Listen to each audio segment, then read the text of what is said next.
Hi everyone. सो काफ़ी time के बाद मैं आप सभी के लिए लेके आई हूँ एक quick and easy bridal makeup tutorial.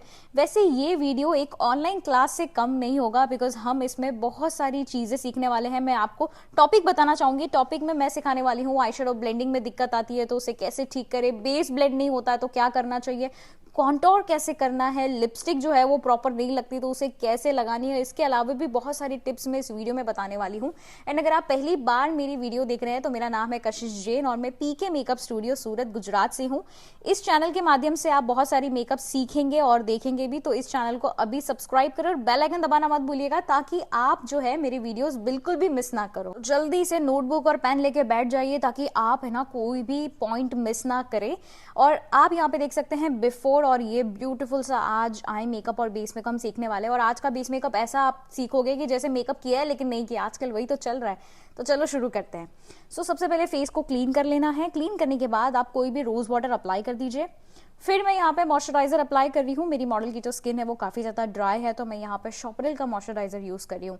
अच्छा, जो भी प्रोडक्ट्स है वो आप मेरी वॉइस में सुन सकते हैं तो प्लीज़ मेरी आवाज़ जो है वो अच्छे से सुनिएगा। वैसे तो आप अच्छे से सुनते ही हो। मॉइस्चराइजर अप्लाई करने में आपको ये ध्यान रखना है कि बहुत ही अच्छे से ये स्किन में ब्लेंड होना चाहिए और थोड़ी देर आपको रुकना भी है मॉइस्चराइजर लगाने के बाद। देन हम यहाँ पे अप्लाई कर रहे हैं प्राइमर। अब प्राइमर का क्या रोल होता है मेकअप में, अपने मेकअप को लॉन्ग लास्टिंग और ग्लॉसी भी प्राइमर ही दिखाता है। हमें ऐसा लगता है महंगे हाइलाइटर खरीद लेंगे तो हमारा मेकअप ग्लॉसी लगेगा, ऐसा नहीं होता है। अगर आपका स्किन प्रेप में गड़बड़ है ना तो कभी आपके मेकअप में ग्लो आएगा ही नहीं। अब हम क्या करने वाले हैं, कंसील करेंगे। अभी आप जैसे कि देख सकते हो थोड़े से अंडर आईज है तो मैंने क्या किया है, मॉडल की स्किन से एक टोन डार्क शेड का कंसीलर लिया है। मैंने ELF का कंसीलर यूज किया है जिसका शेड है 10 न्यूट्रल।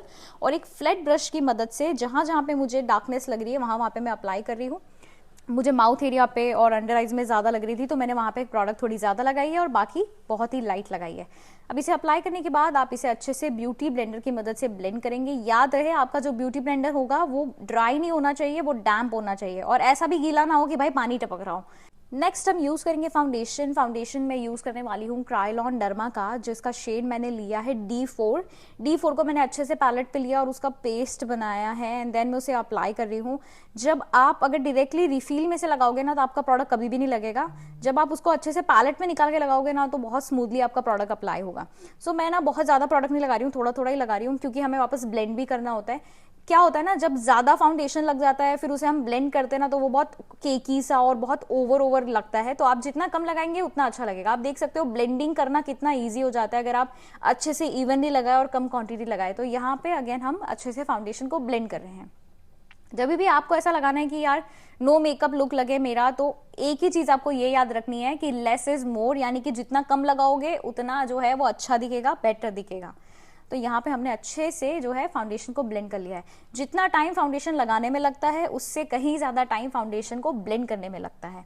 अब हम फेस को हाईलाइटिंग कर रहे हैं क्योंकि ये एक ब्राइडल मेकअप है तो मैं ELF कंसीलर यूज़ करी हूँ जिसका शेड है लाइट बेज। और जहाँ पे हमारे फेस हाईलाइटिंग एरियाज होते हैं वहाँ पे मैंने अप्लाई किया है। देन हम अगेन उसे अच्छे से ब्लेंड कर लेंगे। ये जो स्टेप है वो ऑप्शनल है, अगर कुछ हैवी मेकअप कर रहे हो तो आपको करना है, बट अगर आप जैसे डे मेकअप कर रहे हो तो आपको ये करने की कोई भी जरूरत नहीं है। वैसे आप लोगों के लिए मेकअप क्या है, एक वर्ड में आपको बताना है कि आप लोगों के लिए मेकअप क्या है, कमेंट करके बताइए। अब नेक्स्ट हम डिटेल में कॉन्टोरिंग जानने वाले हैं। कॉन्टोर कैसे करते हैं वो देखते हैं। आज मैं आपको क्रीम कॉन्टोर सिखाने वाली हूँ जिसके लिए मैं फेंटी ब्यूटी का स्टिक यूज कर रही हूँ।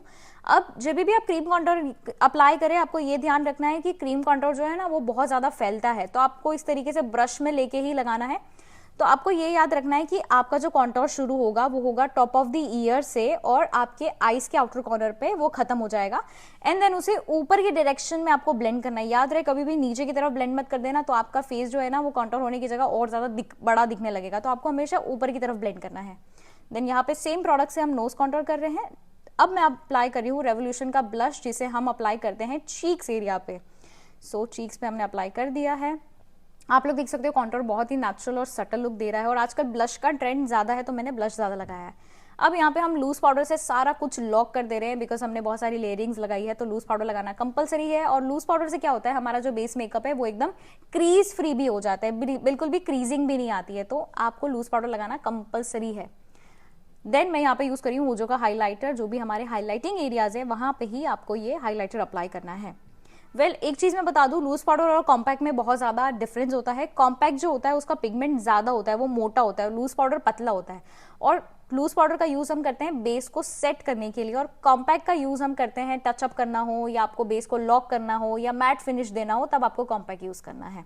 अब बेस मेकअप हमारा यहीं पे खत्म होता है। अब हम बहुत ही ध्यान से आई मेकअप को देखेंगे, बिकॉज आपको हर एक चीज अगर जाननी है तो आपको डिटेल में देखना पड़ेगा। और अगर आपको कोई भी चीज समझ नहीं आती है तो आप वीडियो को पीछे करके फिर से देख सकते हैं।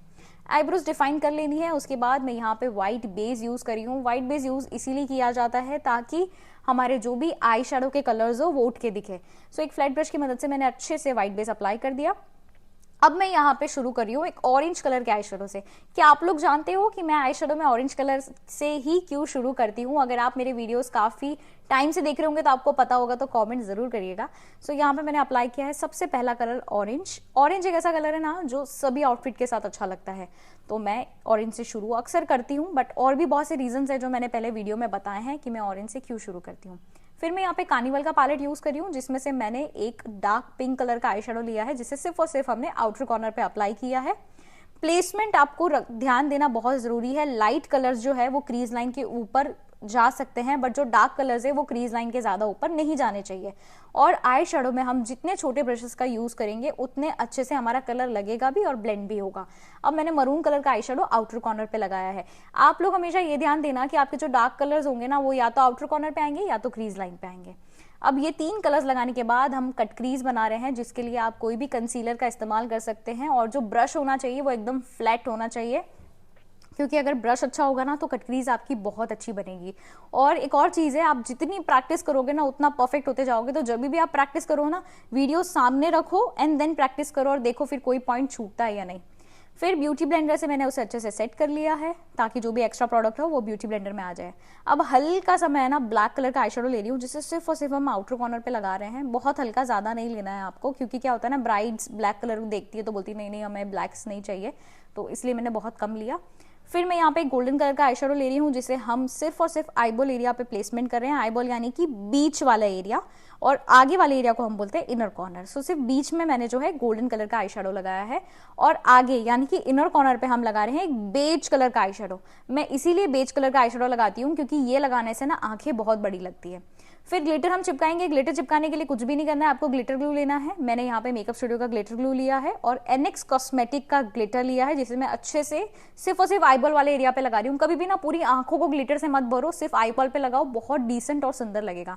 एंड गाइज, अगर इसमें से कोई भी प्रोडक्ट आप बाय करना चाहते हो तो लिंक ऑलरेडी डिस्क्रिप्शन में है, एक ही लिंक डाली है, वहां पे आपको सभी तरीके के प्रोडक्ट्स वो भी रियल मिल जाएंगे। सो यहाँ पे हमने लगा दिया। अब सबसे इंपॉर्टेंट पार्ट है ये लाइनर वाला पार्ट। कल लाइनर के लिए मैं लिक्विड लाइनर का यूज कर रही हूँ और मैंने अप्लाई किया है यहाँ पे विंग आई लाइनर। लाइनर लगाना बहुत इजी है। अगर आपको डिटेल में लाइनर लगाना सीखना है तो मैंने पीछे पुराने वीडियोस में मैंने काफी बार लाइनर सिखाया है। एंड एक और चीज गाइज जो मैं अनाउंस करना तो मेरे दिमाग से में, तो मेकअप सिखाने लगे ना तो मैं सब चीजें भूल जाती हूँ। मैं फिर से 26 अक्टूबर को लाइव आने जा रही हूँ यूट्यूब पे, और ये लाइव में एक बहुत बड़ा सरप्राइज भी देने वाली हूँ। तो 26 अक्टूबर का लाइव बिल्कुल भी मिस मत करना, 3 बजे लाइव आऊंगी। सो हमने दूसरी तरफ भी लाइनर लगा दिया है। अब मैं यूज करी हूँ मेरा सिग्नेचर काजल, टर्कोइज कलर का काजल, जिसने मुझे एक नई पहचान दी है इस काजल ने।